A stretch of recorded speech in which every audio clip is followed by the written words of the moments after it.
నమస్తే, welcome to signature studios. నేను భారతి. ప్రపంచంలో కొన్ని కట్టడాలు ఎలా నిర్మిస్తారో గానీ చాలా ఆశ్చర్యకరంగా కొత్త అనుభూతులకు గురి చేస్తూ చాలా వింతగా కనిపిస్తాయి.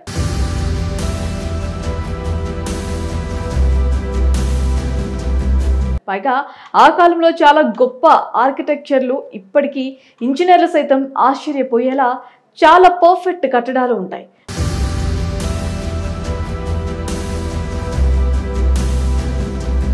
మరి ఈ క్రమంలో గుజరాత్లో పఠాన్పట్నంలో సరస్వతి నది ఒడ్డున ఉన్న చారిత్రక 7 భూగర్భ అంతస్తుల బావి రాణి కీ వావ్ కూడా లాంటిదేనని చెప్పొచ్చు.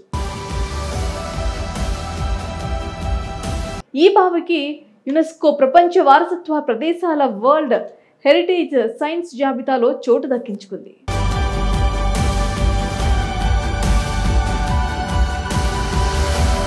నేడు రాణి కీ వావ్ గుజరాత్లో ప్రధాన పర్యాటక ఆకర్షణలు మరియు చారిత్రక ప్రదేశాలలో ఒకటి.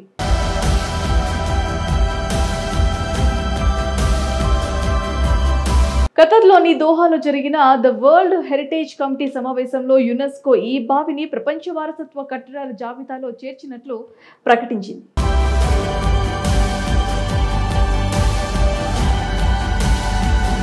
ఒకే నిర్మాణం కింద భూగర్భ నీటి వనరులు వాడుకోవటంలో నాటి సాంకేతిక అభివృద్ధికి రాణి కీ వావ్ అత్యద్భుత నిదర్శనగా నిలిచిందని,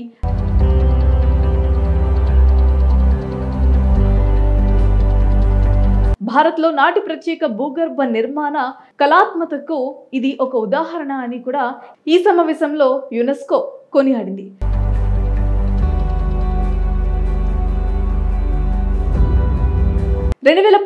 July 19 Reserve Bank of India విడుదల చేసిన కొత్త 100 రూపాయల నోటుపై రాణి కీ వావ్ ను మొటిఫ్ గా ప్రచురించింది.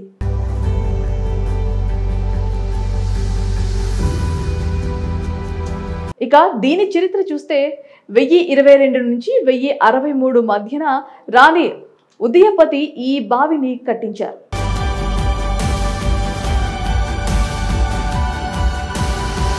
సోలంకి రాజ్యాన్ని పాలించిన తన భర్త రాజు 1వ బిందువు గుర్తుగా ఈ బావిని నిర్మించారు.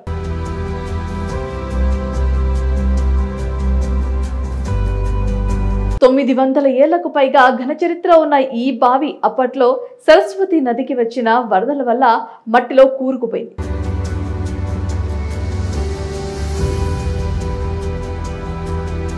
మళ్ళీ ఈ బావిని 1980లో భారత పునరావాస్తు వారు గుర్తించి అది పాడవకుండా తగిన చర్యలు చేపట్టారు.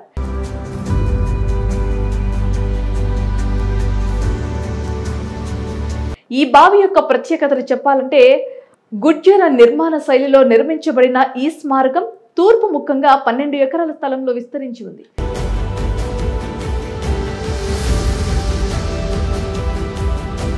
రెండు 209 అడుగుల పొడవు, 65 అడుగుల వెడల్పు, 88 అడుగుల లోతుతో చూడటానికి ఓ భూగర్భ కోటలా ఉంటుంది.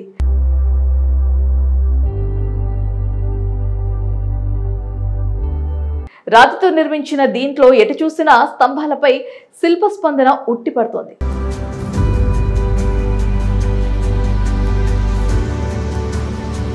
రాణి కీ వావ్ బావి నిర్మాణంలో శిల్పకళకు అత్యంత ప్రాధాన్యం ఇచ్చారు. ఈ శిల్పకళలో విష్ణువు యొక్క దశావతారాలపైన కల్కి, రామ, నరసింహ,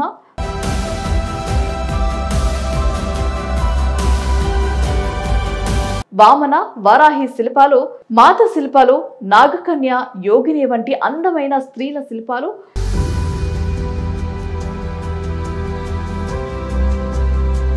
సోలా శృంగారం అని పిలువబడే 16 రకాల శైలులుగా ఆకర్షణీయంగా కనిపించే అప్సర శిల్పాలు ఉన్నాయి.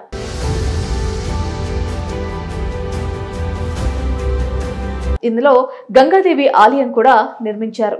ఈ బావి అడుగున ఓ సొరంగం ఉంది.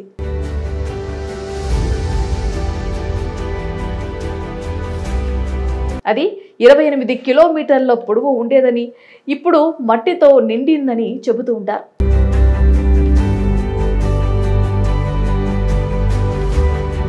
ఇప్పుడు బావి అడుగున కొన్ని నీళ్లు మాత్రమే ఉన్నాయి. ఇక బావి చుట్టుపక్కల చాలా ఔషధ మొక్కలు, బావిలో నీళ్లలో ఔషధ గుణాలు ఉన్నాయని,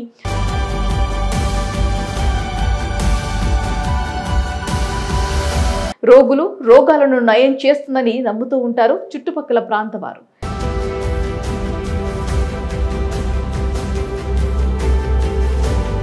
ప్రస్తుతం రోజు ఈ బావిని చూడటానికి వేలాది సంఖ్యలో దేశ విదేశాల పర్యాటకులు వస్తూ ఉంటారు.